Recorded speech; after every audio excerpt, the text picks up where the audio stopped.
दोस्तों संचार निगमની કનેક્ટિવિટી છે એને કારણે વિડીયોમાં અમારા બ્રેક પડેલો આપને ખૂબ ખૂબ તકલીફ પડી હશે કદાચ, કારણ કે માહોલ હતો, આપણે સરસ મજાની ચર્ચા કરી રહ્યા હતા, જ્યાં અટક્યા છીએ ત્યાંથી આગળ વાત કરીએ કે ફરીથી એકવાર ઇન્ટરનેટ કનેક્ટિવિટીને કારણે અમને ખેદ છે, જેને કારણે વચ્ચે આ વિડીયો લેક્ચર છે એમાં આપણે કટ કરવો પડ્યો. આગળ વાત કરીએ. 94 સેન્ટેન્સ નંબર 94, પ્રશ્ન નંબર 94 પૂછ્યો. Black and white cow dash grazing in the field now. એક જો a black and white cow, કે ગાય કેટલી છે? એક. શું કામ? આપણે આર્ટિકલમાં વિડીયો લેક્ચરમાં જોયું કે એક નામ એક આર્ટિકલ. જો બંને ગાય અલગ હોત તો અલગ અલગ આર્ટિકલ આપવામાં આવ્યું હોત. એટલે કરતા તો એક વચન નક્કી થઈ ગયો, કારણ કે આપણે ક્રિયાપદ લેવાના છે. ક્રિયાપદ બે વસ્તુને ધ્યાને રાખીને લેવાય દોસ્તો. એક કાળ એટલે કે ક્રિયા છે એનો સમય, વર્તમાન, ભૂતકાળ કે ભવિષ્ય, અને બીજું વાક્યનો કર્તા. આ બેને ધ્યાનમાં રાખીને ક્રિયાપદ મુકાય. કર્તા એક વચન છે, કાઉ છે ત્રીજો પુરુષ એક વચન, એ નક્કી થઈ ગયું. ગ્રેઝિંગ ચરી રહી છે, એની આગળ આપણે ક્રિયાપદ મૂકવાનું છે. આઈએનજી લાગતું હોય એવા ચાલુ કાળ હોય, ચાલુ વર્તમાન, ચાલુ ભૂતકાળ અને ચાલુ ભવિષ્યકાળ, ત્રણ કાળમાં ક્રિયાપદને આઈએનજી લાગે એટલે ક્રિયા ચાલુ છે. પણ જુઓ, નાવ અત્યારે, અત્યારે ક્રિયા ચાલુ હોય અને આપણો કરતા એક બ્લેક એન્ડ વ્હાઇટ કાઉ હોય, કે એટલે કે એક કાળી અને દોરી, મતલબ કાબર ચિતરી ગાય છે એ ચરી રહી છે. તો નાવ અત્યારની વાત છે, વર્તમાન કાળ. આર શું કામ નહીં? બહુવચન કરતા હોય તો આર આવે. વોઝ શું કામ નહીં? નાવ અત્યારની વાત છે, ભૂતકાળમાં ચરી રહી હતી એવું કીધું નથી. અને વેર વન્સ અગેન ચાલુ ભૂતકાળના બહુવચન કરતા હોય તો આવે. એટલે કરતા ને કાળ બંને વેરની ફેવર કરતા નથી. અહીંયા જવાબ આવશે ઇઝ. સ્પષ્ટતા કરી લઈએ થોડી. જો આર ક્યારે, તો આપણે આર્ટિકલમાં જોયું છે. Once again a black and a white cow, એક કાળી અને એક સફેદ ગાય. હવે ગાય કેટલી છે? બે, એકથી વધુ. Are grazing in the field now. જો આવા સંજોગો થાય મિત્રો તો આર આવે. મતલબ શું છે કે આર્ટિકલ સાથે જોડાયેલો કર્તાનો નિયમ છે. બે નામ, બંને નામ અલગ અલગ હોય તો અલગ અલગ આર્ટિકલ આવશે. ક્રિયાપદ એ પ્રમાણે બહુવચન હશે. જો બંને નામ એકનો જ નિર્દેશ કરે છે તો આર્ટિકલ એક જ વાર આવશે અને એ પ્રમાણે ક્રિયાપદ અને બાકીના શબ્દો વાક્યમાં ગોઠવાશે. મતલબ શું છે? અહીંયા જવાબ આવે છે is. A black and white cow is grazing in the field now. જો દોસ્તો એક બીજું સેન્ટેન્સ 2014 બિન સચિવાલયમાં જ પૂછાયેલું, આપણે બિન સચિવાલયની જ વાત કરીએ છીએ. હું આપને ફરીથી કહું, આવનારી બિન સચિવાલયની વાત કરીએ છીએ દોસ્તો. કર્તા અને ક્રિયાપદને લગતા વાક્યો ચોક્કસ પૂછવાના છે, જ્યાં આવી રીતે ક્રિયાપદ ખાલી જગ્યામાં આવતું હોય. આ કાળના વાક્યો નથી, આ કાળના વાક્યો નથી. કાળ એમાં જોડાયેલો છે, પણ કાળ જેને કહીએ છીએ એના વાક્યો નથી. કર્તા સાથે ક્રિયાપદ કઈ રીતે સેટ થાય છે એના વાક્યો વધારે પૂછ્યા. એનો મતલબ એવો છે કે આ અહીંયા જો નિયમો ગોખેલા હોય કે નાવ આવે તો એમિઝાર આવે, ના આઈએનજી હોય, ચાલુ વર્તમાન કાળ હોય, એવું નથી. એમિઝાર તો છે જ ઓપ્શનમાં, પણ બીજું શું છે? કર્તા પ્રમાણે ગોઠવવાના. આ વસ્તુ ધ્યાનમાં રાખવાની છે. એનો મતલબ કે એક સ્ટેપ આગળ. નિયમ ગોખેલા નહીં, પણ જો વાક્ય સમજાય, સમજૂતી ક્લિયર હોય તો જ જવાબ આવડે. એવા વાક્યો, એવા પ્રશ્નો બિન સચિવાલયની એક્ઝામમાં વધારે પૂછ્યા છે, વધારે પૂછાય છે. કોમેન્ટ બોક્સમાં મેં જોયું કે આપે એવું લખ્યું છે કે આ 12મા ધોરણ કરતાં લેવલ થોડું અપ છે. નો ડાઉટ અપ છે, પણ ઇંગ્લિશનું લેવલ કોઈ લેવલે આપણે નક્કી કરી ન શકીએ આવી વસ્તુ છે. પીએસઆઈમાં પણ એવું કહેવામાં આવે છે કે ધોરણ 12 સુધીનું જ્ઞાન અપેક્ષિત છે, પરંતુ જે વોકેબ્લરી અથવા પ્રશ્નો છે એ કોલેજ પૂરી કર્યા પછી પણ ઇંગ્લિશમાં આપણને ના ફાવે એવા હોય છે. તો શું કરીશું આપણે? We have to be ready. આપણે તૈયાર જ રહેવું પડશે, કારણ કે કોમ્પિટિશનનું લેવલ એટલું મોટું થઈ ચૂક્યું છે ગવર્મેન્ટ જોબ માટે કે પ્રશ્નો તો અઘરા હોવાના જ. તો જ મિત્રો સારા કેન્ડિડેટ્સ છે એનું સિલેક્શન થઈ શકે અને આપણે એ સારામાં આવી જવું છે. કોઈ પ્રોબ્લેમ નથી, બહુ ઇઝી છે, બહુ સહેલું છે. હવે જો એના પછી આ વાક્ય છે the cattle dash grazing in the field. ફરીથી ગ્રેઝિંગ છે, ક્રિયાપદ આઈએનજી વાળું આવ્યું. કેટલ જે છે કેટલ, આ શબ્દ આખી ગેમ છે એ ચેન્જ કરે છે. કેટલ એટલે શું? પાલતુ પશુઓ, જેને પશુપાલકો માલઢોર કહે છે. અને આ કેટલ શબ્દ શું છે? બહુવચન શબ્દ છે મિત્રો. કેટલ એ બહુવચન ગણાય. અહીંયા એસ લાગ્યો નથી એટલે આપણને છેતરપિંડી અથવા છેતરામણા કહેવાય એવા શબ્દોમાં આવે, આપણી સાથે છેતરપિંડી થઈ જાય એવો શબ્દ છે. આર જવાબ છે એ આવશે. શું કામ? કારણ કે કેટલ સાથે એમ નો આવે, કરતા આવ્યો હોય તો જ એમ આવવાનો. એક વચન નથી એટલે ઇઝ નો આવે, અને એક વચન નથી એટલે વોઝ પણ નો આવે. ભલે ભૂતકાળ હોઈ શકે વોઝ, પણ એક વચન કરતા હોય તો જ વોઝ આવે. મતલબ કે બહુવચનનો તો એક જ શબ્દ છે આર. દોસ્તો આવા 15 થી 20 શબ્દો છે, નામ છે કે જે આપણને દેખાય એ પ્રમાણે વચન ધરાવતા નથી. કેટલ એમાંનો એક છે. જેન્ટ્રી, કે તમે જો જોયો પોલ્ટ્રી, તો પોલ્ટ્રી છે એ બહુવચન શબ્દ છે, જેન્ટ્રી બહુવચન શબ્દ છે. આવા નામની જ્યારે આપણે વાત કરીશું ત્યારે એ શબ્દો આવશે કે કયા શબ્દોને આપણે બહુવચન ગણીએ છીએ.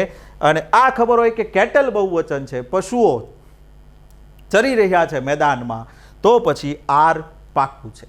તો બસ મિત્રો, તમે જે જાણો છો ને એમાં અમુક શબ્દોને ઉમેરવાના છે. આવા 15 શબ્દો છે, આવા 15 શબ્દો છે, આવા 2-5 નિયમ હોય છે જે જાણો એટલે તમારા માટે ઇંગ્લિશ છે એ ઇઝી થઈ જાય છે.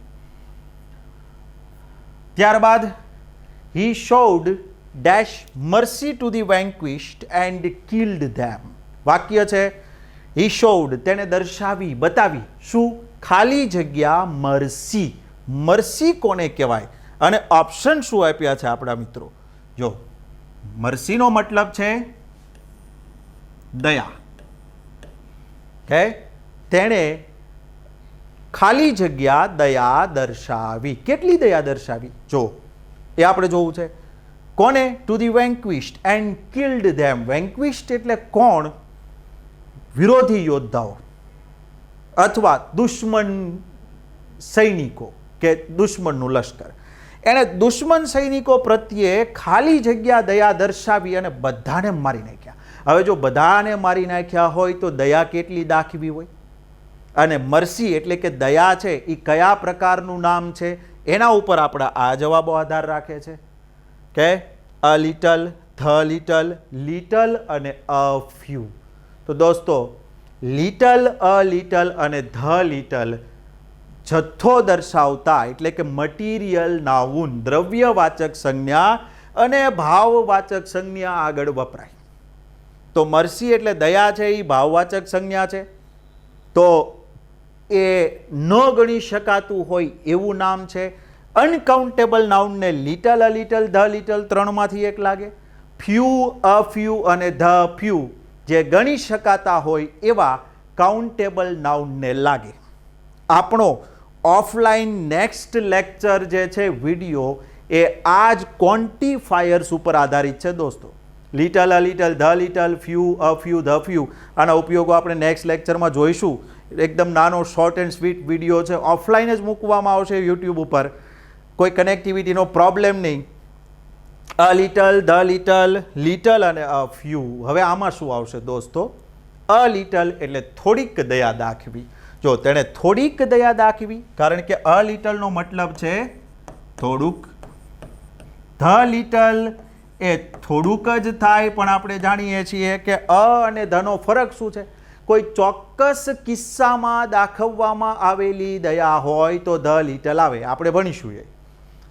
અહીંયા અ લિટલ એ થોડુંક, ધ લિટલ એ થોડુંક. જો થોડીક પણ દયા દાખવી હોય તો મારી ન નાખ્યા હોય ને, તો અધમુવા કરીને કમસે કમ છોડી દીધા હોય. પણ અહીંયા તો બિલકુલ દયા ન દાખવી.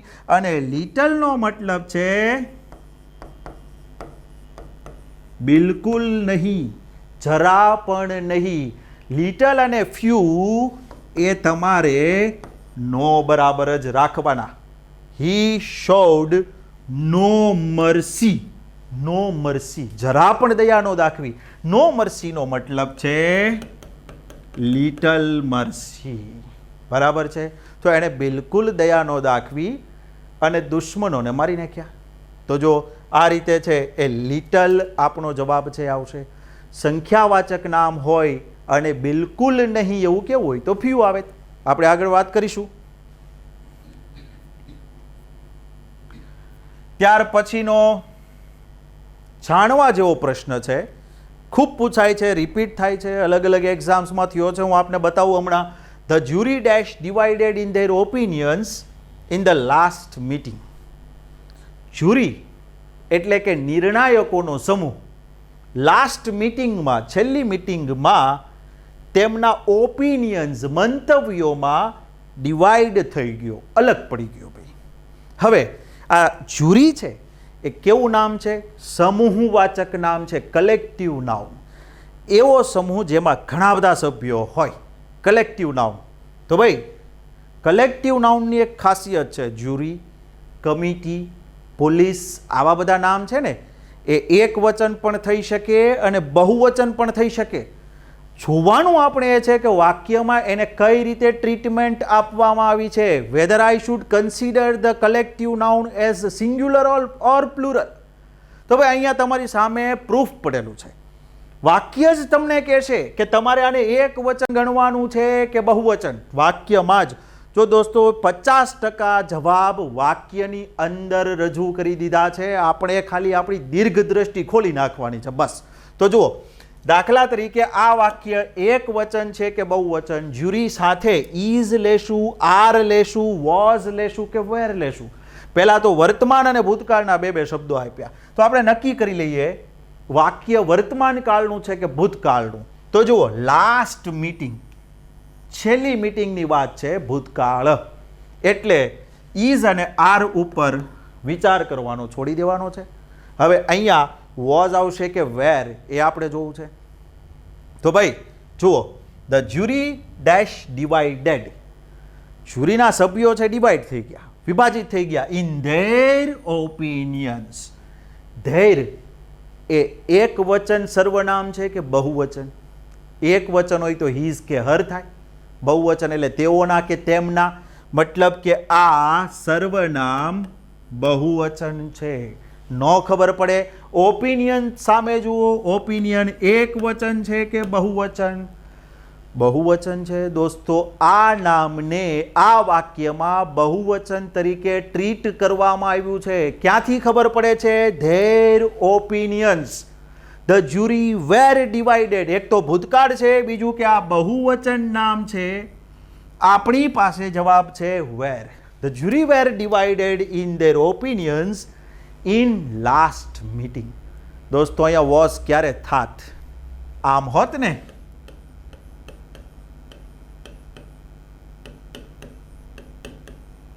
જો ધેરને બદલે ઇટ, ઇટ્સ ઓપિનિયન, અને ઓપિનિયન્સ બહુવચન છે એનું એક વચન. જો આવું થાત, ઇટ્સ ઓપિનિયન, તો આ જે છે એ એક વચન વાક્ય હોત, મતલબ એક વચન નામ ગણાત અને અહીંયા વોઝ મૂકવું પડે. આવું જ એક વાક્ય આ એક્ઝામ લેવાયા બાદ બીએમસી ભાવનગર મ્યુનિસિપલ કોર્પોરેશનમાં એક્ઝામ લેવાની અને એમાં પૂછ્યું, જુઓ, the committee dash divided in its opinion. Committee પણ એક કલેક્ટિવ સમૂહવાચક નામ છે. કમિટી બહુવચન પણ હોઈ શકે, કમિટી એક વચન પણ હોઈ શકે, કારણ કે એના સભ્યો એકથી વધારે હોય.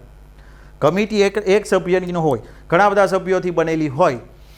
આપણે વાક્યમાં આપેલા અન્ય શબ્દો પરથી જ ખબર પડશે કે કમિટી કે જ્યુરી સિંગ્યુલર છે કે પ્લુરલ નામ છે. જેમ કે અહીંયા તમે જુઓ, the committee dash divided in its opinion.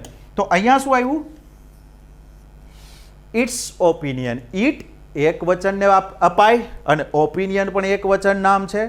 હવે એને કારણે શું થયું? એમ કમિટી સાથે આવે નહીં, આઈ હોય તો જેમ આવે. ઇઝ એક વચન નામને લાગે અને ત્રીજો પુરુષ, that's it. The committee is divided, is જ જવાબ આવશે. આર બહુવચન હોય તો આવે, જવાબ ન આવી શકે. મસ્ટ પછી મૂળ રૂપ હોવું જોઈએ દોસ્તો. મસ્ટ મોડાલ ઓક્ઝિલરી છે. Can, could, may, might, shall, should, will, would, must, ought to, have to, has to. આના પછી ક્રિયાપદનું મૂળ રૂપ આવે, ડિવાઇડેડ મૂળ રૂપ નથી, એટલે જવાબ આપણો મસ્ટ ન થઈ શકે. એક વચન નામ છે. ઇટ્સ ઓપિનિયન ઉપરથી ખબર પડે છે the committee is divided in its opinion. બીજું કે અહીંયા જુઓ, the jury were divided in their opinions. તો બસ દોસ્તો, આટલા નાના મોટા જે આપણને સાઇન્સ નિશાનીઓ આપેલી છે કે શબ્દો આપ્યા છે, આ શબ્દો છે એને જ વાક્યમાં આપણે જોવાના છે અને આપણો જવાબ આપણી સામે પડેલો છે, ધ્યાન રાખવાનું છે. ત્યારબાદ he has few grey dash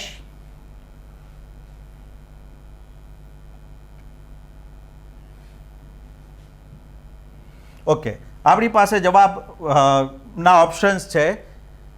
he has a few grey dash in his beard. તેને તેની દાઢીમાં ખાલી જગ્યા, ગ્રે હેર, સફેદ વાળ છે. ફ્યુ આપી દીધું છે. ફ્યુનો મતલબ બિલકુલ નહીં. હમણાં આપણે વાત કરી ફ્યુ હોય તો થોડાક, પણ ફ્યુ એટલે જરાય નહીં, બિલકુલ નહીં, નહિવત. તો ભાઈ તેની દાઢીમાં નહિવત સફેદ વાળ છે, આવું કે છે. શું કરશું? હેર, હેર, હેર્સ અને હેર, 4 ઓપ્શન આપ્યા છે દોસ્તો. ફરીથી એવું નામ જે એક વચનમાં પણ થઈ શકે ગણતરી અને બહુવચનમાં પણ થઈ શકે. હેર છે એને ઓવરઓલ જો માથાના વાળનો જથ્થો કહેવામાં આવે કે ગણવામાં આવે ને, એની વાત થતી હોય તો એક વચન આવે કે your hair is black, your hair are black ના કહેવાય.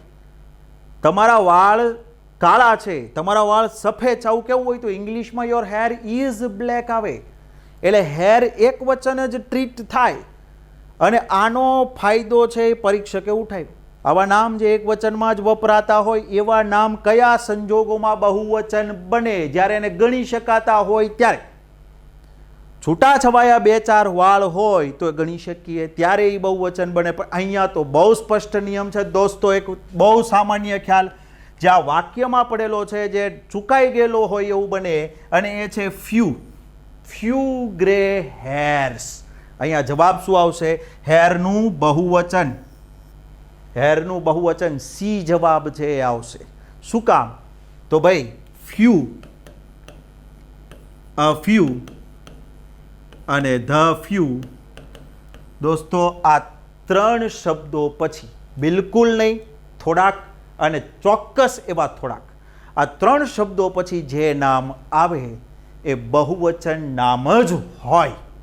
એક વચન નામ આગળ આ શબ્દો વપરાતા નથી. આ શબ્દો એક વચન નામનો ઉલ્લેખ નથી કરતા, બહુવચન નામનો જ ઉલ્લેખ કરે છે. એનો મતલબ એવો છે કે હેર્સ જવાબ આવે. હેર એટલે એક વાળ અથવા એક વચન થયું નહીં આવે, ફ્યુને કારણે હેર્સ આવશે. આ હેર એટલે અંગ્રેજીમાં આવો કોઈ શબ્દ જ નથી, આનો કોઈ મતલબ જ નીકળતો નથી, આ જવાબ ના આવી શકે.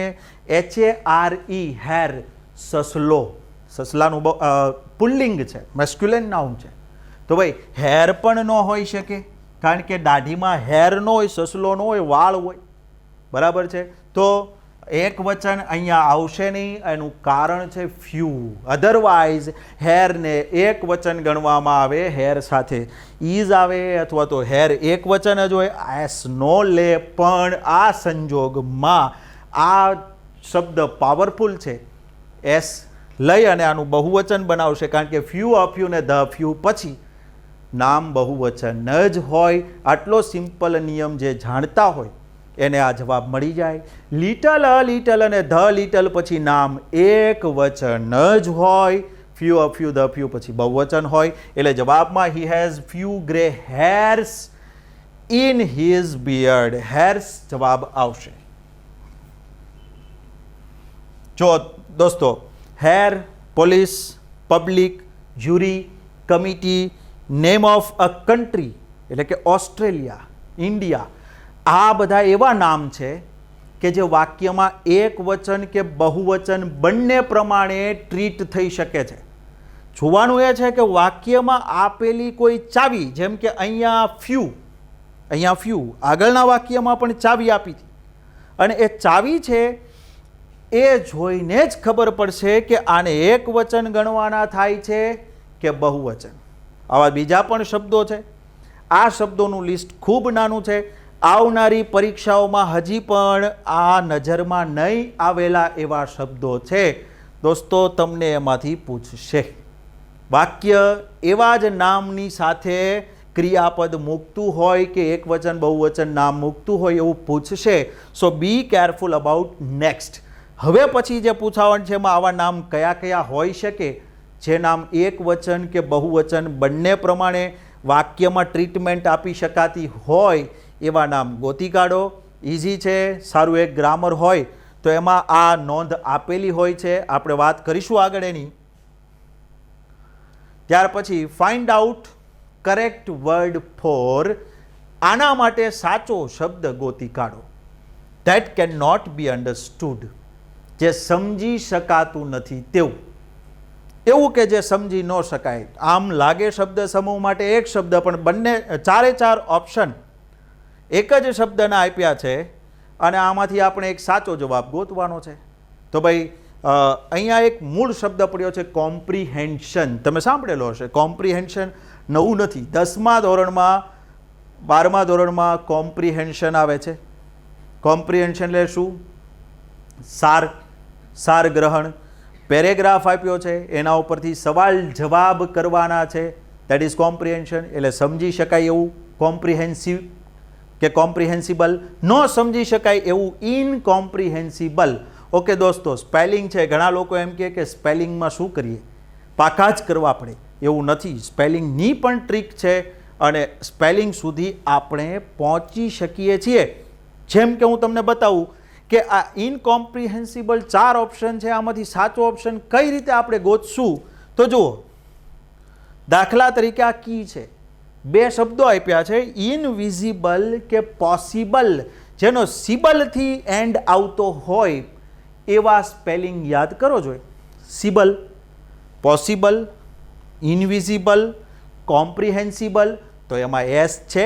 મતલબ તમે જુઓ કે જે સી ધરાવતો સ્પેલિંગ હશે એ તો આપણો ઓપ્શન જ નથી. એનો મતલબ શું થઈ ગયો કે આપણી પાસે 50-50 ચાન્સ તો થઈ ગયા કે હવે જવાબમાં એ અથવા સી બેમાંથી એક છે. બીજું કે આવો મોટો સ્પેલિંગ જ્યારે યાદ રાખવાનો હોય ત્યારે દોસ્તો એના સ્વરને યાદ રાખવાના. જેમ કે હું હોઉં તો એવું જ યાદ રાખવું કે ઇનકોમ્પ્રિહેન્સિબલ જે છે એમાં વચ્ચે ક્યાંય આઈ આવતો નથી. સિબલમાં છે બસ, બાકી વચ્ચે કોમ્પ્રિહેન્સિબલમાં ક્યાંય આઈ આવતો નથી. ઈ જ આવે છે. તો જુઓ, અહીંયા આઈ વાળો જે ઓપ્શન આવે એ આપણો ખોટો પડે. મતલબ કે એ જવાબ નથી આપણો. તો યાદ રાખો કે સ્વર છે ને એને યાદ રાખવાના. બીજું કે આવા પ્રત્યયો હોય, એકથી વધારે સ્પેલિંગમાં સેમ ટાઈપના પ્રત્યયોનો ઉપયોગ થતો હોય, એવા પ્રત્યયને યાદ કરવાની કોશિશ કરશો ને તો પણ તમારા સાચા ખોટા ઓપ્શન ઘણા બધા છે ને બહાર નીકળી જશે. દાખલા તરીકે બી અને ડી તો બિલકુલ નીકળી જાય. એટલે આપણા ચાન્સ છે વધી જાય સાચા જવાબ માટેના. તો આનો જવાબ થશે એ, ઇનકોમ્પ્રિહેન્સિબલ. ઓકે. ત્યાર પછીનો શબ્દ છે, પ્રશ્ન છે, find the adverb in the following sentence. આપેલા વાક્યમાં એડવર્બ શોધી કાઢો. એડવર્બ કોને કહે છે દોસ્તો? એડવર્બનો મતલબ છે ક્રિયા વિશેષણ. ક્રિયા વિશેષણ ગોતવાનું છે. જો તમે શબ્દને ઓળખ આપતા અથવા ઓળખતા શીખી ગયા હો તો બહુ ઇઝી છે. 4 ઓપ્શન આપ્યા છે વાક્યમાં. ઇફ યુ વોક બેકવર્ડ્સ, જો તમે પાછળ તરફ જાઓ, જો તમે થોડા પાછા ખસો, યુ મે ટ્રીપ. તમને કે ટ્રીપનો મતલબ છે ઠેસ વાગવી અથવા તો ગળથોલિયું ખાઈ જવું. તો તમે ગળથોલિયું ખાઈ જશો એન્ડ ફોલ, અને પડી જશો. કે તો ભાઈ જો તમે થોડા પાછળ તરફ ખસશો તો તમે પડી જશો. મતલબ શું થયો કે આ વાક્યમાં 4 ઓપ્શન છે, બેકવર્ડ્સ, મે, ઇફ અને ફોલ. હવે જો બેકવર્ડ્સ એ આપણું એડવર્બ છે, મતલબ આ આપણો જવાબ છે. શા માટે એ આપણે સમજીએ. જો તમે થોડા પાછળ તરફ ખસશો, આ એડવર્બ છે બેકવર્ડ. મેં શું છે? મેં સહાયકારી ક્રિયાપદ છે, હેલ્પિંગ વર્બ, ક્રિયાપદ સાથે વપરાતો શબ્દ છે, મોડાલ ઓક્ઝિલરી છે. મેં ક્રિયા વિશેષણ ના કહેવાય. ઇફ શું છે? ઇફ કંજંક્શન છે દોસ્તો, મતલબ સંયોજક છે, બે વાક્યને જોડે છે. ઇફ છે એ ક્રિયા વિશેષણ ન હોઈ શકે. અને ફોલ છે એ મેઇન વર્બ છે. મેઇન વર્બ મતલબ કે ક્રિયાપદ, મુખ્ય ક્રિયાપદ છે. ફોલ એટલે પડવું. તો ભાઈ ક્રિયા વિશેષણ તો બેકવર્ડ્સ છે. ક્રિયા વિશેષણ કોને કહેવાય? બહુ ઇઝી છે, જુઓ, બહુ સહેલું છે. ક્રિયાના સ્થળ, સમય અને ક્રિયાની રીત, કેવી રીતે ક્રિયા થઈ અથવા થાય છે એ બતાવતા શબ્દો છે, they are adverbs.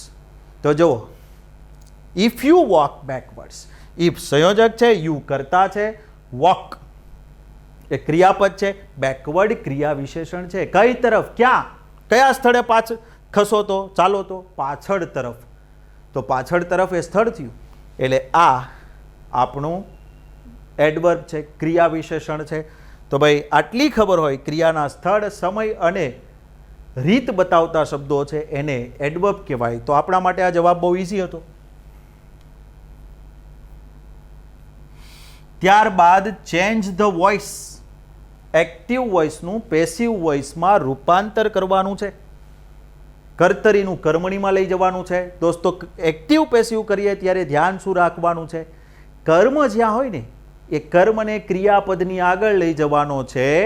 ક્રિયાપદની આગળ બીનું રૂપ ઉમેરવાનું છે કાળ મુજબનું, અને જે ક્રિયાપદ આપ્યું એનું થર્ડ ફોર્મ, ત્રીજું રૂપ કરવાનું છે. આટલું જ્યાં થતું હોય એ પેસિવ વોઇસ હોય. ફરીથી કર્મને આગળ લેવાનો છે. કોની આગળ? ક્રિયાપદની આગળ. ક્રિયાપદને બીનું રૂપ ઉમેરવાનું છે અને થર્ડ ફોર્મ કરવાનું છે. તો જો વાક્ય શું છે? It was high time to remove the article 370. It was high time, બહુ સમય પાકી ગયો હતો, સમય થઈ ગયો હતો કે આર્ટિકલ 370, 370ની કલમ રિમૂવ કરવામાં આવે, મતલબ દૂર કરવામાં આવે. એ સમય પાકી ગયો હતો કે 370ની કલમ દૂર કરવામાં આવે. હવે જુઓ, આ વાક્યમાં નજર નાખતા કર્મણી વાક્ય એટલે પેસિવ વોઇસ કરવું હોય તો એનો કર્મ છે ધ આર્ટિકલ 370. આ કર્મને ક્રિયાપદની આગળ લઈ જવાનો છે. ક્રિયાપદ આગળ કરતા હોય પણ આ વાક્યમાં કરતા નથી. તો શું કરશું? ક્રિયાપદ છે ને ટુ રિમૂવ, કારણ કે બીજું કોઈ ક્રિયાપદ આમાં છે નહીં કે જેને થર્ડ ફોર્મ કરી શકીએ, પેસિવ કરતી વખતે બીનું રૂપ ઉમેરી શકીએ, ત્રીજું રૂપ કરીએ. તો ભાઈ આ વાક્ય છે એ તો એક્સ્ટ્રા છે. ઇટ વોઝ હાઈ ટાઈમ, એમને એમ રહેવા દેવાનું છે. પેસિવ અહીંયાથી કરવાનું છે. આ કર્મ છે ધ આર્ટિકલ 370, કર્મને ટુ રિમૂવની આગળ લેવાનો છે. તો ઇટ વોઝ હાઈ ટાઈમ વાળું વાક્ય ક્યાં છે? It was be high time ના થાય. King high was, king time was, આવું ના થાય. ઇટ વોઝ હાઈ ટાઈમ, આ બરાબર છે. Article 370 was to be remove. To be remove મૂળ રૂપ ન આવે. પેસિવમાં કોઈ દિવસ ક્રિયાપદ મૂળ રૂપમાં રહે જ નહીં. ક્રિયાપદનું V3 થર્ડ ફોર્મ જ થવું જોઈએ. તો જો it was high time for the article 370, આ કર્મને લીધો આગળ ધ આર્ટિકલ 370, અને રિમૂવ, ટુ રિમૂવ જે છે એની આગળ બીનું રૂપ ઉમેર્યું. આ બીનું રૂપ મૂળ રૂપ, અહીંયા રિમૂવ મૂળ છે તો બી મૂળ રૂપમાં ઉમેરવાનું છે. ટુ પછી મૂળ રૂપ જ આવે તો ટુ સાથે બીનું રૂપ ઉમેર્યું અને રિમૂવનું કર્યું, રિમૂવ્ડ. એટલે આપણો જવાબ શું થશે? To be રિમૂવ્ડ.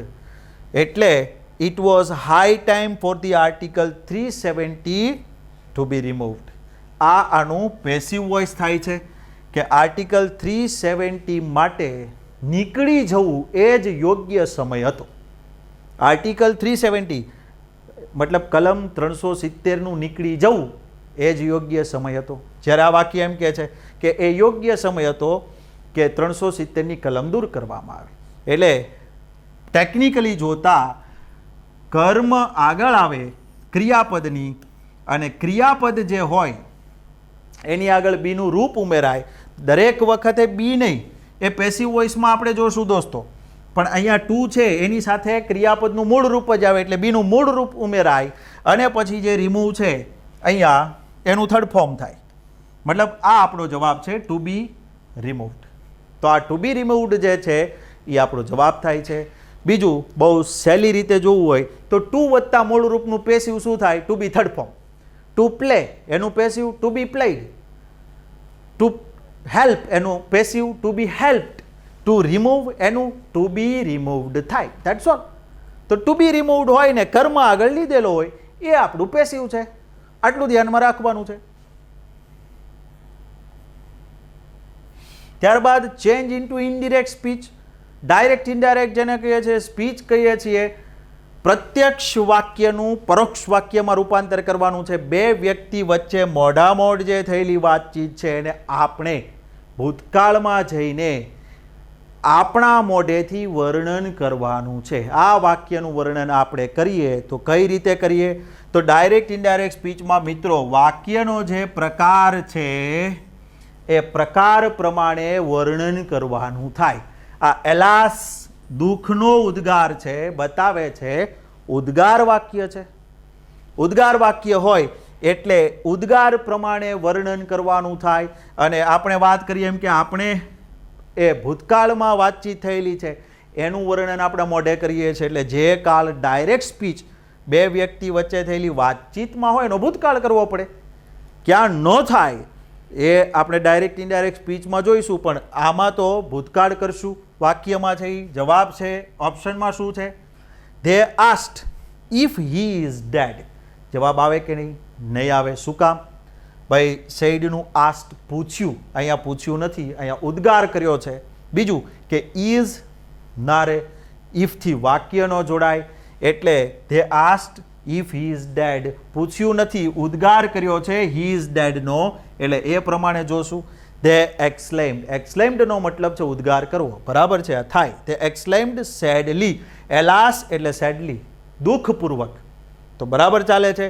વાક્ય ધેટથી જોડાય. ધેટ કે એક્સલેમ્ડ ધેટ, ઉદ્ગાર કર્યો કે. ઉદ્ગાર વાક્ય હોય સેટનું એક્સલેમ્ડ અને બે વાક્ય છે ધેટથી જોડાય. હી ઇઝ ડેડ એનું હી વોઝ ડેડ થયું. મતલબ શું છે કે આ બી છે એ આપણો જવાબ છે. તે એક્સલેમ્ડ સેડલી, તેઓએ દુઃખપૂર્વક ઉદ્ગાર કર્યો દેટ હી વોઝ ડેડ, કે તે મૃત્યુ પામ્યો હતો. તો યોગ્ય રીતે ફેરફાર એમાં થયેલો છે. બીજા ઓપ્શન્સ છે they told whether he was dead. Told અને વેધર બંને ભેગા ન થાય દોસ્તો. ટોલ્ડ વિધાન વાક્યમાં બોલનાર સાંભળનારને માહિતી આપતો હોય ત્યારે આવે, અને વેધર છે ને એ ઇફનું સમાનાર્થી છે. પ્રશ્નાર્થ વાક્ય હોય તો વાક્ય ઇફ કે વેધરથી જોડાય. અહીંયા પ્રશ્નાર્થ નથી, ઇફ વેધર નહીં ચાલે. એવી જ રીતે દે આસ્ક્ડ જોયફુલી. હવે કોઈ મૃત્યુ પામ્યું હોય, એલાસ દુઃખનો ઉદ્ગાર છે તો જોયફુલી ન આવે.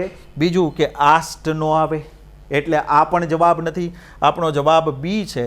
દે exclaimed sadly that he was dead. ત્યાર પછી ચેન્જ ધ ડિગ્રી. ડિગ્રીનું સેન્ટેન્સ છે, વાક્ય પ્રશ્નનું વાક્ય છે ને એ સમજી લે દોસ્તો તો જવાબ બહુ સહેલો છે. જો Mohan is not the best student. Best student છે કે નથી? ચેક કરજો. Mohan is not the best student. Mohan શ્રેષ્ઠ વિદ્યાર્થી નથી. એનો મતલબ એવો છે કે મોહન જેવા સારા વિદ્યાર્થીઓ બીજા પણ છે, મોહન એક નથી. છે સુપરલેટિવ ડિગ્રીનું સેન્ટેન્સ. ગુડ, બેટર અને બેસ્ટ. બેસ્ટ સુપરલેટિવ ડિગ્રીમાં આવે. હવે આપણને ચેન્જ ધ ડિગ્રી કહે છે, પણ એનો મિનિંગ ચેન્જ ન થવો જોઈએ વાક્યનો. જો some students are at least as good as Mohan. પહેલો ઓપ્શન છે એ, કે અમુક વિદ્યાર્થીઓ કમસે કમ મોહન જેટલા સારા છે. મતલબ મોહન સૌથી શ્રેષ્ઠ નથી, તો અમુક વિદ્યાર્થીઓ મોહન જેટલા સારા છે. આવું થાય કે ન થાય? અને બીજું કે પોઝિટિવ ડિગ્રીનું સેન્ટેન્સ છે અને એઝ ગુડ એઝ ટેકનિકલી સાચું છે, કારણ કે એઝની વચ્ચે જે વિશેષણ આવે એને કોઈ પ્રત્યય લાગતો નથી. As long as far as, as good as, તો બરાબર છે. Some students are at least as good as Mohan. ત્યારબાદ બીજો ઓપ્શન જોઈએ તો Mohan is better than any other student. Comparative ડિગ્રીનું સેન્ટેન્સ છે, પણ એની અધર સ્ટુડન્ટનો મતલબ છે બીજા કોઈ પણ વિદ્યાર્થી કરતાં. જો વાક્ય એમ કહે છે કે મોહન બીજા કોઈ પણ વિદ્યાર્થી કરતાં સારો છે, શું એવું છે? નહીં. નોટ ધી બેસ્ટ, બેસ્ટ નથી, નહીતર હોત. જો અહીંયા નોટ ન હોત, આ નોટ ન હોત, Mohan is the best student, તો જવાબ આ હોત Mohan is better than any other student. પણ એવું નથી, એવું નથી, એટલે આ જવાબ ન હોઈ શકે બી. ત્યારબાદ no other student is as good as Mohan. આ પોઝિટિવ ડિગ્રીનું વાક્ય પણ મોહન સર્વશ્રેષ્ઠ સ્ટુડન્ટ છે એવું કહે છે. કારણ કે જો નો અધર સ્ટુડન્ટ, બીજો કોઈ વિદ્યાર્થી મોહન જેટલો સારો નથી, મતલબ મોહન સર્વશ્રેષ્ઠ છે. જ્યારે આપણો પ્રશ્ન એમ કહે છે કે મોહન સર્વશ્રેષ્ઠ નથી, એના જેવા બીજા પણ છે. અને લાસ્ટ ઓપ્શન છે many students are better than Mohan. અહીંયા ટેકનિકલ પ્રોબ્લેમ આવ્યો, બેસ્ટર ધેન ન થાય. બેસ્ટ એ સુપરલેટિવ ડિગ્રીનું વિશેષણ છે. બેસ્ટ કે EST કે મોસ્ટ લાગે એને ER ન લાગે. બેટર હોત તો હજી ટેકનિકલી સાચું હોય વાક્ય, પણ many students are better than Mohan ન થાય. એનો મતલબ જવાબ some students are at least as good as Mohan. કમસે કમ થોડાક વિદ્યાર્થીઓ મોહન જેટલા સારા છે, મતલબ કે Mohan is not the best student. Mohan એના વર્ગમાં શ્રેષ્ઠ વિદ્યાર્થી નથી, બીજા પણ છે થોડાક. તો જવાબ એ આપણો થાય છે. ત્યાર પછી પુટ પ્રોપર ક્વેશ્ચન ટેગ. વાક્યને ક્વેશ્ચન ટેગ આપવાનું છે. આપણું વાક્ય છે India our motherland is great. Bharat કે જે આપણી માતૃભૂમિ છે એ મહાન છે. અને આ વાક્યને અંતે પ્રશ્ન પૂછવાનો છે, ક્વેશ્ચન ટેગ આપવાનું છે. ક્વેશ્ચન ટેગ વિશે થોડી વાત મિત્રો. ક્વેશ્ચન ટેગ શું છે? આપેલા વાક્યની માહિતી વિશે બોલાયેલા વાક્ય સાથે સાંભળનાર સંમત છે કે નહીં એ જાણવા માટે આપણે વાક્યને અંતે ટૂંકો પ્રશ્ન પૂછીએ, જેનો જવાબ એ હા કે નામાં આપે. એટલે બોલનાર અહીંયા જે વાક્ય રજૂ કરે છે કે India our motherland is great, હવે સાંભળનાર છે એની સાથે સંમત છે કે નહીં એ જાણવા માટે ક્વેશ્ચન કરે છે.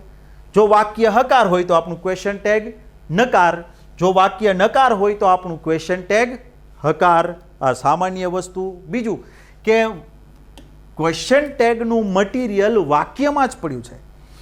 પ્રશ્ન પૂછવા માટે જે સહાયકારી ક્રિયાપદ હોય એને આગળ લેવાનો. ઇઝ વાક્ય હકાર છે, નકાર કરવાનું એટલે ઇઝન્ટ. બરાબર. હવે આવી મોટી પરીક્ષાઓમાં આટલા ઇઝી ક્વેશ્ચન ટેગ શું કામ? દોસ્તો, ક્યાંક એમના જે નામ છે ને, નામ, એ નામના સર્વનામ મૂકવાના હોય વાક્યમાં. એ સર્વનામ છે, કાં નામ એક વચન છે કે બહુવચન, અને કાં તો સ્ત્રીલિંગ છે કે પુલ્લિંગ, એમાં થાપ ખવડાવે એવા હશે. આપણને નામ બહુવચન લાગતું હોય નીકળે એક વચન, નામ એક વચન લાગતું હોય નીકળે બહુવચન. અહીંયા ઇન્ડિયાની વાત કરીએ તો ઇન્ડિયા માટે સર્વનામ ઈટ લેવાય, તો ક્વેશ્ચન ટેગ થાય ઇઝન્ટ ઈટ. પણ ઇન્ડિયાને બદલે આગળ એણે માતૃભૂમિ એવો ઉલ્લેખ કરી દીધો, અવર મધરલેન્ડ. અને માતૃભૂમિ તરીકે દેશને જ્યારે દર્શાવવામાં આવે ત્યારે એ દેશ માતૃભૂમિ છે, માતા છે, સ્ત્રીલિંગ નામ લેશે. એટલે અહીંયા ઇઝન્ટ ઈટને બદલે શું આવવું જોઈએ? Isn't she. આ આપણું ક્વેશ્ચન ટેગ થાય, શું નથી. કે India is our mother, India our motherland is great. Bharat કે જે આપણી માતૃભૂમિ છે એ મહાન છે, શું નથી. ઇઝન્ટ શી. તો ભાઈ આ ઇઝ આગળ લીધું, નકાર આપ્યું, અને નામને બીજી વાર પુનરાવર્તન કરવાને બદલે સર્વનામનો ઉલ્લેખ કરવામાં આવે ક્વેશ્ચન ટેગમાં, સર્વનામ શી લેવું પડશે.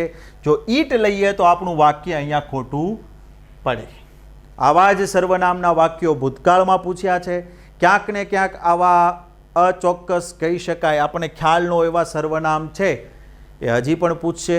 ફ્યુચરમાં પણ આ જ ટાઈપના સેન્ટેન્સ હોવાના. એટલે જો ઇઝ ઇટ આવે તો નહીં આવે, કારણ કે વાક્ય હકાર છે, ક્વેશ્ચન ટેગ હકાર ન હોય, ઇઝ ઇટ ન થઈ શકે. ઇઝન્ટ ઇટ ટ્રુ તો ઇઝન્ટ ઇટ લેવાની જરૂર નથી, કારણ કે અહીંયા આ સ્ત્રીલિંગ નામ છે. ઇઝ શી હકાર પ્રશ્ન છે, નહીં ચાલે, કારણ વાક્ય પણ હકાર છે, ક્વેશ્ચન ટેગ નકાર હોવું જોઈએ અને છે ઇઝન્ટ શી. તો આપણો જવાબ છે ડી, ઇઝન્ટ શી. સમજાયું શું કામ? શી કારણ કે મધરલેન્ડની વાત છે. ઇઝન્ટ ક્યાંથી એવું જે સહાયકારી હોય એને જ આગળ લઈ અને નકાર કરવાનું હોય. ઇઝન્ટ શી, અહીંયા વોઝ હોત તો વોઝન્ટ શી આવ્યું હોત. એટલે આ રીતે ક્વેશ્ચન ટેગ આપણે કરશું. ત્યાર પછી then we pondered over dash we should go next. વાક્ય આવું છે, ધેન વી પોન્ડર્ડ. પોન્ડર એટલે શું થાય મિત્રો? પોન્ડરનો મતલબ છે ગહનતાપૂર્વક વિચારવું. અહીંયા ભૂતકાળ ઈડી કર્યું છે એટલે વિચાર્યું. અમે વિચાર્યું કઈ બાબત ઉપર કે વિશે, અમારે હવે પછી ક્યાં જવું જોઈએ, હવે પછી અમારે ક્યાં જવું જોઈએ એ બાબત ઉપર અમે વિચાર કર્યો. અને ક્યાં માટે કયો શબ્દ આવે છે દિમાગમાં? ક્યાં? જો ઓપ્શન વાઇલ. વાઇલ એટલે જ્યારે ત્યારે થાય, તો જ્યારે જવું જોઈએ ત્યારે અમે વિચાર્યું એમ નથી, બરાબર? અમે વિચાર કર્યો કે હવે નેક્સ્ટમાં અમારે ક્યાં જવું જોઈએ, તો વાઇલ નહીં આવે. ધૈર્ય એ સંબંધવાચક સર્વનામ છે. ધૈર્ય એટલે તો તેઓનું કે તેમનું થાય. ધૈર્ય પણ હોય તોય ઠીક છે, આ તો ધૈર્ય છે.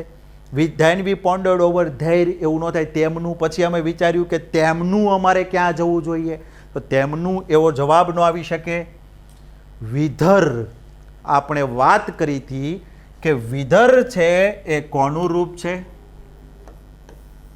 વિધર છે એ વેરનું રૂપ છે.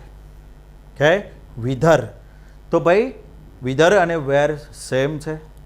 કે એટલે વેર વી શુડ ગો નેક્સ્ટ, કે ક્યાં? તો જો ધેન વી પોન્ડર્ડ ઓવર, પછી અમે વિચાર્યું કે અમારે નેક્સ્ટમાં ક્યાં જવું જોઈએ, તો જવાબ બંધ બેસતો આવે છે. ચોથો ઓપ્શન જોઈએ, જો એ યોગ્ય ન હોય તો વિધર. ઓકે, વોટ, વોટ બાબત માટે હોય. શું, પછી અમે વિચાર્યું કે આગળ અમારે શું જવું જોઈએ, શું જવું જોઈએ નહીં, ક્યાં જવું જોઈએ જ થાય. મતલબ કે whether is equal whither, whither is equal to where, ક્યાં? તો ભાઈ વિધર આપણો જવાબ છે.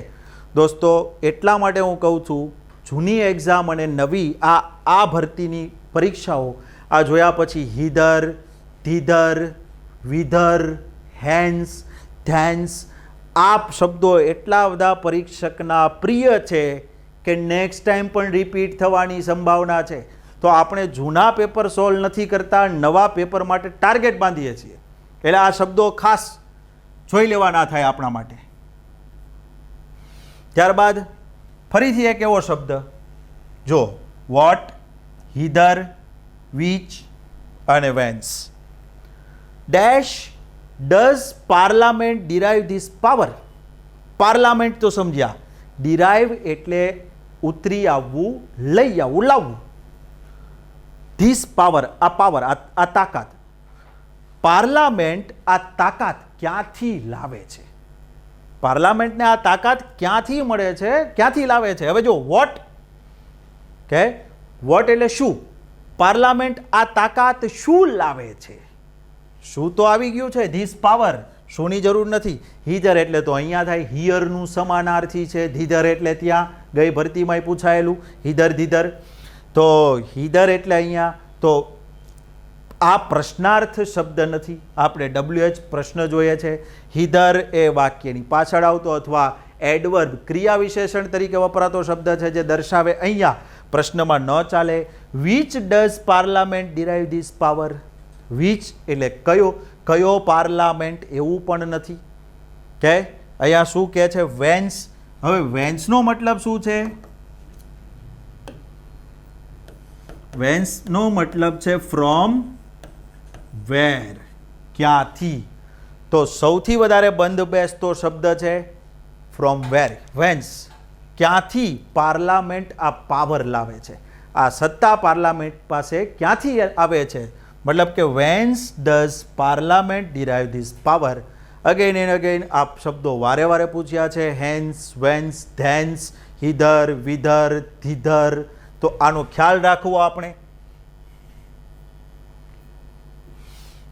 એના પછીનું વાક્ય છે, they were planning to drive on into Nepal and dash home via Delhi. They were planning to drive on into Nepal. તેઓ પ્લાનિંગ કરી રહ્યા છે કે નેપાળમાં ડ્રાઈવ કરીને જવું, મતલબ કાર લઈને જવું, અને ખાલી જગ્યા હોમ વાયા દિલ્હી, પછી ઘરે વાયા દિલ્હી, દિલ્હીથી ઘરે પરત ફરવું. હવે જો ઓપ્શન છે ધેર્સ, ધેન, ધેર અને ધેન્સ. ઓકે, તો આમાં ઓપ્શન શું આવશે, જવાબ શું આવશે દોસ્તો? ધેર્સનો મતલબ છે તેમનું, તેઓનું. માલિકી કે સંબંધ દર્શાવવો હોય તો તેમનું કે તેઓનું આવે. એટલે તેઓ નેપાળ કાર લઈને જવા, ડ્રાઈવ કરીને જવાનો પ્લાન કરી રહ્યા છે, અને તેઓનું ઘર વાયા દિલ્હી, એવું નહીં. તેઓનું ઘર વાયા દિલ્હી એવું નથી કહેવા માગતો, તો વાક્ય બંધ બેસતું નથી. They were planning to drive on into Nepal and then home via Delhi. મિત્રો, ઘણા લોકોને પછીથી, ધેન પછી આ દિમાગમાં સેટ થયેલું, અને મોટા ભાગના એ જવાબ લખેલું.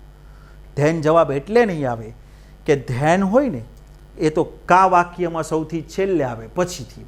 આવા અર્થ માટે એ ક્રિયા વિશેષણ છે, સમય બતાવતું.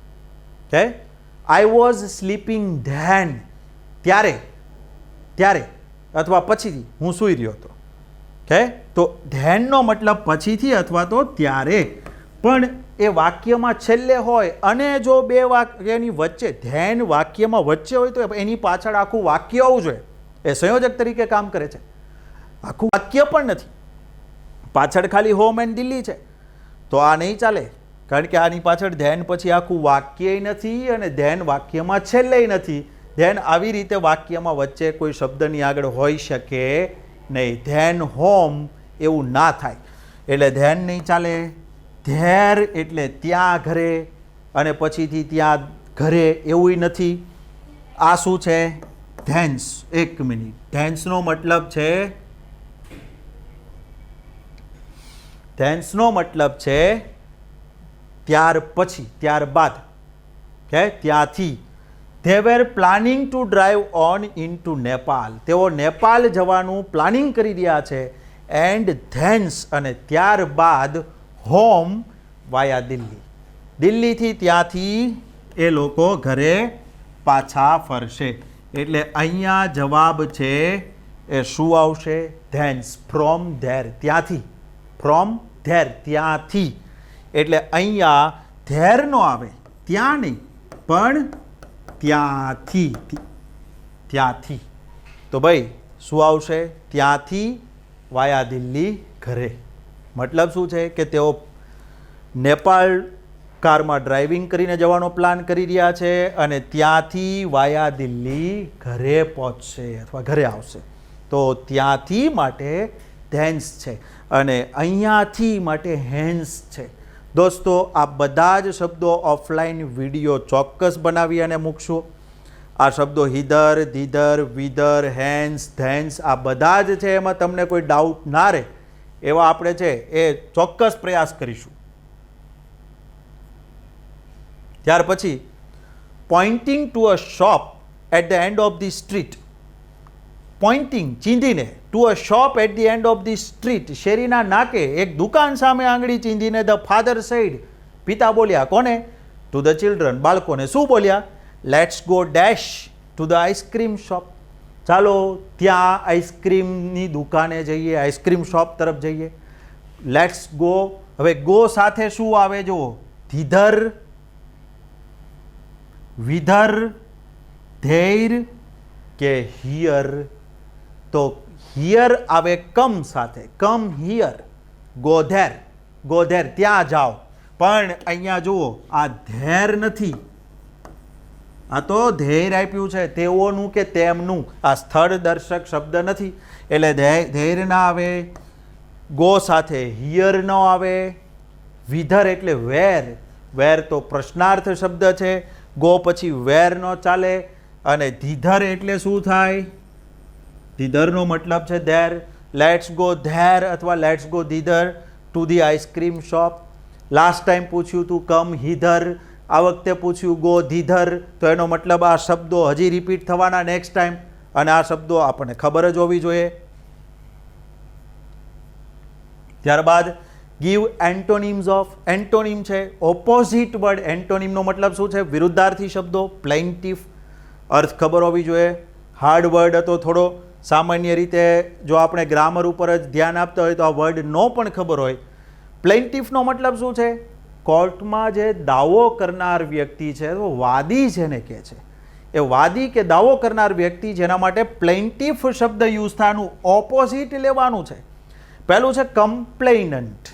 કમ્પ્લેન કરવી. કમ્પ્લેન એટલે ફરિયાદ. કમ્પ્લેનન્ટ એટલે ફરિયાદી. હવે જો દાવો કરનાર અને ફરિયાદી તો સેમ હોય, મતલબ વાદી છે એ જ ફરિયાદ કરતા હોય, એટલે એ સમાનાર્થી થઈ શકે, ઓપોઝિટ, એન્ટોનિમ નહીં. પછી સ્યુઅર. સ્યુ મૂળ શબ્દ છે SUE, મુકદમો દાખલ કરવો, કેસ કરવો, સ્યુ. અને કેસ કરનાર હોય, મુકદમો દાખલ કરનાર હોય એને સ્યુઅર કહેવાય.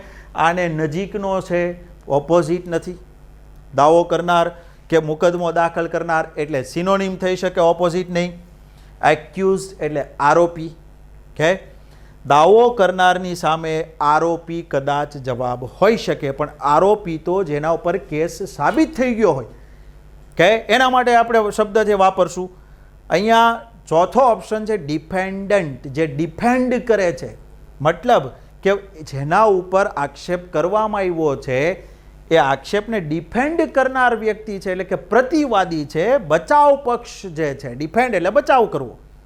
તો ભાઈ ડિફેન્ડન્ટ જે છે, બચાવ પક્ષ, એ આપણો જવાબ છે. મતલબ કે પ્લેન્ટિફ એનું ઓપોઝિટ ડિફેન્ડન્ટ છે એ થશે. કે વાદી અને પ્રતિવાદી, દાવો કરનાર અને બચાવ કરનાર. આ લાસ્ટ ટાઈમ 2016માં પણ આવો સમાનાર્થી છે એ પૂછાયેલો, કન્ટેમ્પ્લેન્ટ, જેનો મતલબ થતો હતો મેડિટેટ. મતલબ શું છે? કન્ટેમ્પ્લેટ એટલે ગહન ચિંતન કરવું, અને એનું સિનોનિમ શું આવતું હતું? મેડિટેટ. શા માટે હું બતાવું છું આપને? Antonym synonym 100%. નેક્સ્ટ બિન સચિવાલયમાં પણ હશે. થોડા શબ્દ ભંડોળ છે એના ઉપર નજર કરતા રહેજો દોસ્તો. ત્યાર પછી શબ્દ છે ગર્ડ, અને ગર્ડનું આપણી પાસે નાઉન માગ્યું છે. ગર્ડ વર્બ છે, ક્રિયાપદ. ગર્ડનો મતલબ શું છે? ઘેરવું. ઘેરવું. અને આપણને ઓપ્શન આપ્યા છે ગિર્ડર. દોસ્તો ઇંગ્લિશમાં આવો કોઈ વર્ડ નથી, આવો કોઈ શબ્દ થતો જ નથી. એની નજીકનો એક છે ગર્ડર. અને ગર્ડર કદાચ તમે સાંભળ્યું હોય, મોટી બિલ્ડિંગમાં ટેકા માટે જે સળિયાઓ મૂકવામાં આવે છે, મોટા જાડા સળિયા, જેને ગર્ડર કહે છે. પણ આ ગર્ડર તો છે જ નહીં, અને એને ઘેરાવા સાથે કાંઈ લેવા દેવા નથી. ઘેરવું કે ઘેરો બનાવવો. બીજો જે શબ્દ છે ગર્થ, ઘેરાવો અથવા પરિઘ. તો ભાઈ આ ઘેરાવો જે છે એ નામ થાય છે ગર્ડનું. ગર્ડ ઉપરથી ગર્થ. ઘણા બધા એવા ટૂંકાક્ષરી ક્રિયાપદો છે દોસ્તો, જેનું નામ TH થી થાય છે. જેમ કે લેન્થ એ નાઉન છે, ડેપ્થ એ નાઉન છે, એટલે TH થી થતા નામ હોય છે. આ આપણે વર્ડ બિલ્ડિંગ કે વોકેબ્લરી વખતે છે વધારે વાત કરીશું, પણ ગર્ડ છે એનું નાઉન ગર્થ થશે, અને બી આપણો જવાબ છે. ફરીથી આ ગર્ડર જેવો પણ ઇંગ્લિશમાં કોઈ વર્ડ નથી, શબ્દ જ નથી, અને આ પણ બનાવેલો શબ્દ છે. ખરેખર આવો કોઈ શબ્દ ઇંગ્લિશમાં છે નહીં. ઇંગ્લિશમાં માત્ર આ એક શબ્દ છે જે ગર્ડ સાથે નિસ્બત ધરાવે છે, અને એ એનું નામ છે ઘેરાવો, ગર્થ.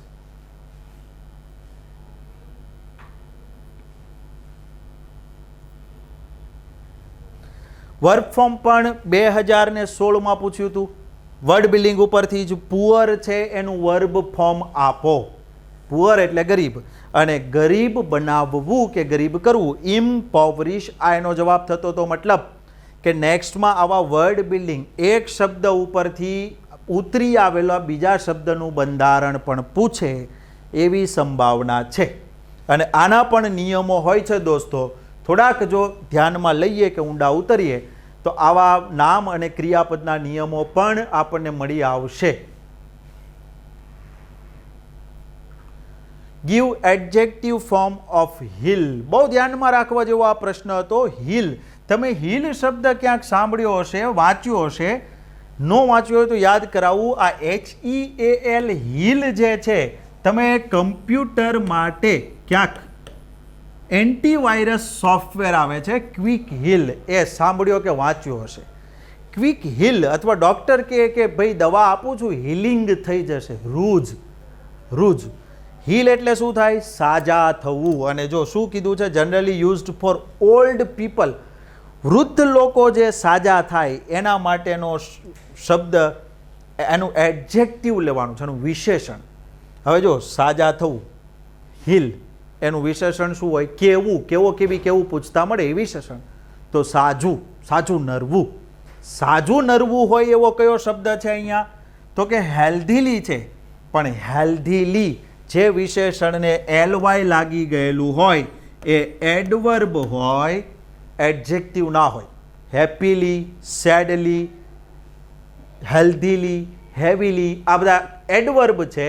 પણ હેપી, સેડ, હેવી, હેલ્ધી આ બધા વિશેષણો છે. તો વિશેષણને LY લાગે નહીં. એ ક્રિયા વિશેષણ હોય. હેલ એ તો નર્ક થાય, આ નામ છે, આ વિશેષણ નથી. HALE હેલ કદાચ નવો શબ્દ લાગે, પણ મિત્રો જવાબ આ જ હતો, સ્વસ્થ. હેલનો મતલબ છે એકદમ સાજું, નરવું કે સ્વસ્થ, અને આ આપણો જવાબ છે. તો નીચે જોઈને લાગે કે હેલ્ધી કેમ નહીં? દોસ્તો હેલ્ધી પણ હિલનું જ એડજેક્ટિવ છે, 100%. હિલ ઉપરથી જ હેલ્ધી શબ્દ આવ્યો, પણ અહીંયા જુઓ પરીક્ષકે આપણી સાથે મજાક કરી છે. જ્યારે પેપર વાંચીએ ત્યારે આ હેલ્ધીના સ્પેલિંગમાં આગળ પાછળ થઈ ગયો છે, ખબર ના રહે. હેલ્ધીનો સાચો સ્પેલિંગ છે આ, પણ અહીંયા ખોટો સ્પેલિંગ આપ્યો છે. એનો મતલબ એવો ડી જવાબ નથી, જવાબ આપણો સી થાય છે. હેલ્ધી માટે હેલ પણ કહેવાય. આ વિશેષણ છે, પહેલું છે નામ છે કે હિલ, અથવા ક્રિયાપદ તરીકે પણ હિલને લે છે. હિલ એટલે સાજા થવું. અગાઉ 2016માં એનિમીનું વિશેષણ પૂછ્યું હતું, જે વિશેષણ થાય છે ઇનિમિકલ. એનિમી એટલે દુશ્મન, અને દુશ્મનાવટ ભર્યું એટલે ઇનિમિકલ. તો મતલબ શું થયો કે નેક્સ્ટમાં પણ સિરીઝ છે 2016, 2019, કદાચ 2020માં આ લોકડાઉન પૂરું થાય અને એક્ઝામ જાહેર થાય તો હજી પણ આવા જ પ્રશ્નોની તૈયારી રાખવાની થાય. મતલબ આ પ્રશ્ન પૂછાઈ શકે આવા. ત્યાર પછી give past participle form of beseech. આ બીસીચ જે છે એનું થર્ડ ફોર્મ લેવાનું છે દોસ્તો, ક્રિયાપદનું ત્રીજું રૂપ. બીસીચનો મતલબ શું છે? રિક્વેસ્ટ, આજીજી કરવી, વિનંતી કરવી. બીસીચના ઓપ્શન આપ્યા છે બીસીચ્ડ, બીસોટ, બોથ A and B બંને, અને બીસોટ. કે હવે અહીંયા દોસ્તો જુઓ, ઓપ્શન જે છે અહીંયા સ્પેલિંગ આ સાચો છે ખરેખર. આ સ્પેલિંગમાં છે એક અલગ કરી નાખીએ આપણે, કારણ કે ઓપ્શન બંને સેમ છે. બીસોટ છે એના. હવે જુઓ આમાં બીસીચ ના બે પાસ્ટ પાર્ટિસિપલ થાય છે. એનું ત્રીજું રૂપ જે છે એ ઈડી લગાડીને પણ થાય છે, અને બીસોટ પણ એનું ત્રીજું રૂપ છે. વિનંતી કરવી, બીસીચ્ડ અને બીસોટ બંને એના સાચા જવાબ છે. આવા ખૂબ ઓછા કહી શકાય એવા ક્રિયાપદના રૂપો છે જેનું બીજું ત્રીજું રૂપ છે એ એકથી વધારે બનતા હોય, મતલબ કે બે જવાબ હોઈ શકે. અહીંયા જેમ A અને B બંને જવાબ છે, એવી જ રીતે બે જવાબવાળા બીજા પણ ક્રિયાપદો છે. હમણાં વાત કરીએ 2016માં દોસ્તો ટ્રેડનું ત્રીજું રૂપ પૂછ્યું હતું, અને ટ્રેડ, ટ્રોડ, ટ્રોડન મતલબ શું છે? 2016માં પાસ્ટ પાર્ટિસિપલ પૂછ્યું, 2019માં પાસ્ટ પાર્ટિસિપલ પૂછ્યું. તો ક્રિયાપદના પહેલા, બીજા, ત્રીજા રૂપો જે છે એ પણ પાકા કરવા બહુ ઇઝી છે. લિમિટેડ લિસ્ટ છે એનું, અને એમાંથી 10-15 એવા છે દોસ્તો કે જે પહેલું બીજું બંને રૂપ છે એ અલગ અલગ ધરાવતા હોય, ત્રીજું રૂપ છે એના 2 ઓપ્શન અથવા 2 જવાબ મળતા હોય એવા પણ છે. જેમ કે ડ્રીમ, તો ડ્રીમ છે, આ ડ્રીમ જે છે સ્વપ્ન જોવું, એને આ પણ પાસ્ટ પાર્ટિસિપલ છે, ત્રીજું રૂપ, ઈડી પણ લાગે અને ડ્રીમ્ડ પણ થાય. તો પહેલી વાર એવું બન્યું કે જે જવાબમાં બોથ આવતું હોય એ અને બી બંને એવા જવાબો છે એ લેવામાં આવ્યા. તો ભાઈ અહીંયા લર્ન પણ એના જેવું છે કે જેને ત્રીજું રૂપ છે એ 2 રીતે બને છે. આ લર્ન એટલે શીખવાનું ત્રીજું રૂપ છે, અને આ વિશેષણ તરીકે વપરાતું લર્નેડ એટલે જ્ઞાની એનું ત્રીજું રૂપ છે. પણ આ બંને પાસ્ટ પાર્ટિસિપલ જ કહેવાય, V3 જ છે, આ પણ V3 છે.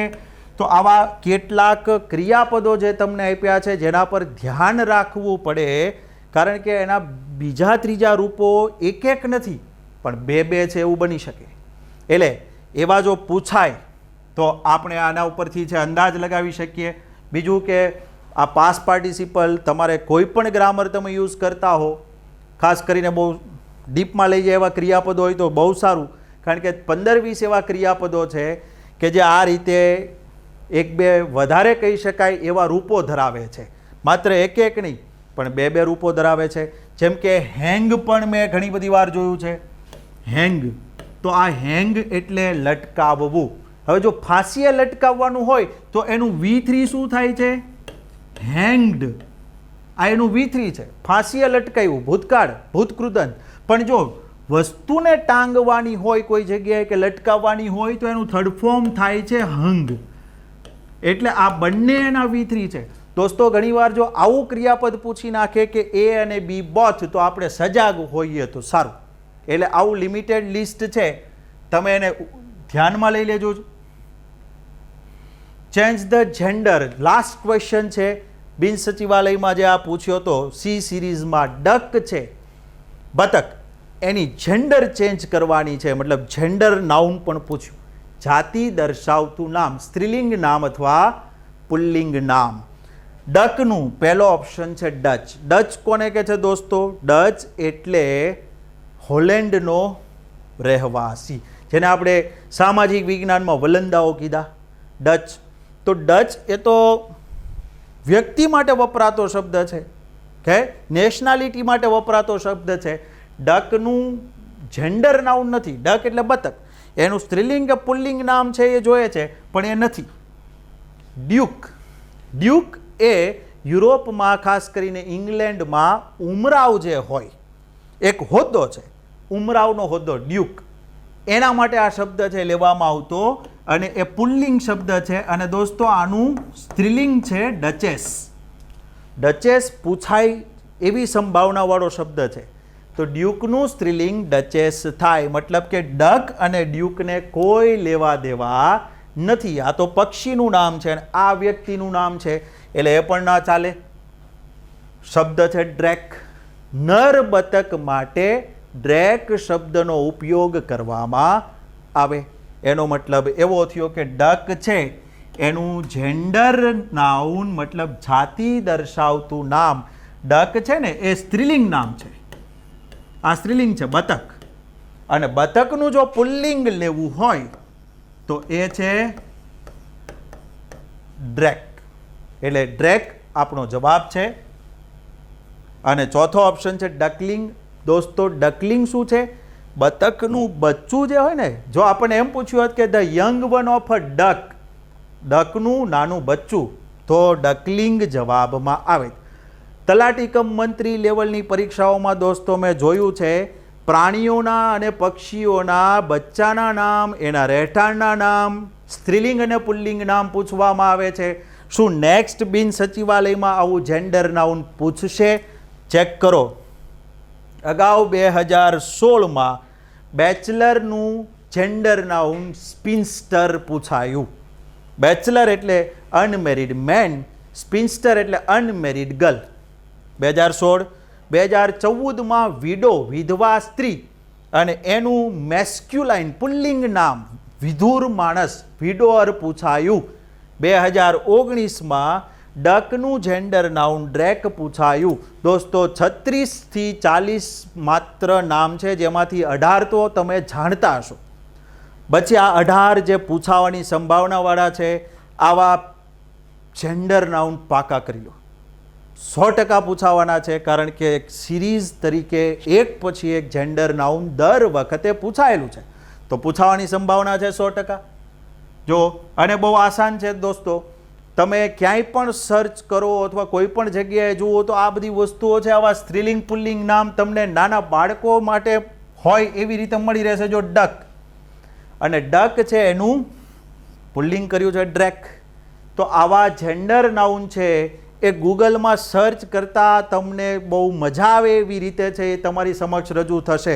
અને શા માટે આપણે આનો માર્ક જતો કરીએ જ્યારે આ 35 થી 36 શબ્દો જ છે? બાકીના બધા માટે તો સેમ શબ્દ વપરાય છે, અથવા બાકીના બધા માટે ESS સ્ત્રીલિંગ નામ થાય છે, જેમ કે prince, princess, lion, lioness, tiger, tigress, waiter, waitress. આવા નહીં પૂછે, કારણ કે આ તો આપણને ખબર છે ESS વાળા. પણ આવા કોઈ પૂછી નાખે તો આપણને ખબર હોવી જરૂરી છે. તો દોસ્તો આપણે સાર શું સમજ્યા? બિન સચિવાલયનો એ પેપર હોય તો 2014, 2016 અને 2019માં શું વારે વારે રિપીટ કરે છે? નેક્સ્ટમાં પહેલું શું કરશું? જો દોસ્તો મેં ઓબ્ઝર્વ કર્યું છે, છેલ્લા 3 પેપરમાં પ્રેપોઝિશન જેવા મેજર ટોપિકને કવર નહીં કરેલો, ટેન્સીસ જેવા મેજર ટોપિકને અહીંયા કવર નથી કર્યો. એના કરતાં વધારે એમણે સબ્જેક્ટ વર્બ કોર્ડિનેશન ઉપર ધ્યાન આપ્યું છે. તો શું કરી લેવાય? સૌથી પહેલું સ્પીચ, ડાયરેક્ટ ઇનડાયરેક્ટ સ્પીચનું વાક્ય પૂછે છે. વોઇસ, એક્ટિવ પેસિવ વોઇસ પૂછે છે. સબ્જેક્ટ વર્બ કોર્ડિનેશન કરતા ક્રિયાપદના બહુ વાક્યો, એકથી વધારે વાક્યો પૂછાય છે. ખાસ અગત્યનું છે. ડિગ્રી ઓફ કમ્પેરેટિવ્સનું વાક્ય પૂછ્યું. આર્ટિકલના વાક્યો પૂછે છે. WH તો વિધર, હિધર, ધીધર, ધેન્સ, વેન્સ ખૂબ પૂછ્યા છે. WH વર્ડ્સ પણ આવે છે. એન્ટોનિમ, સિનોનિમ પૂછ્યા છે. વન વર્ડ સબસ્ટિટ્યુશન, શબ્દ સમૂહ માટે એક શબ્દ લીધા છે. જેન્ડર નાઉન, સિંગ્યુલર અને પ્લુરલ પૂછે છે. કરેક્ટ સ્પેલિંગ ખાસ હોય છે. સ્પેલિંગની ટ્રીક છે, એ ટ્રીક પ્રમાણે ચાલો તો સ્પેલિંગ પણ મળી રહે સાચા. વર્ડ બિલ્ડિંગ, નામ પરથી વિશેષણ, વિશેષણ પરથી ક્રિયાપદ, ક્રિયાપદ પરથી નામ, આ બધી વસ્તુઓ પણ પૂછે છે. પાસ્ટ પાર્ટિસિપલ ક્રિયાપદનું ત્રીજું રૂપ, એક લિસ્ટ છે જે આપણે હાઈસ્કૂલ લેવલે કરેલું, કમ, કેમ, કમ, ટેક, ટુ, ટેકન. તો આ પાસ્ટ પાર્ટિસિપલ કરી લેવા. કન્જંક્શન અને ક્વોન્ટિફાયર્સ એટલે little, a little, the little, few, a few, the few, આ બધી જ વસ્તુઓ પૂછે છે. મતલબ કે આપણે આ એક લિસ્ટ છે જે આવનારી બિન સચિવાલયની એક્ઝામ માટે પહેલાં ધ્યાનમાં લેવાનું છે, અને બાકી બચતા ટોપિક્સ એના પછી કરવાના છે. મિત્રો, દેટ્સ ઓલ અબાઉટ બિન સચિવાલય. તમને જો કન્ટેન્ટ ગમ્યું હોય, વધારે માહિતી જોતી હોય તો ચોક્કસ આ વિડીયો છે એને લાઈક કરજો, તમારા મિત્રો સાથે શેર કરજો, અને જો હજી પણ ચેનલ સબસ્ક્રાઈબ ના કરી હોય તો ચોક્કસપણે ચેનલ સબસ્ક્રાઈબ કરી લેજો. Thank you very much.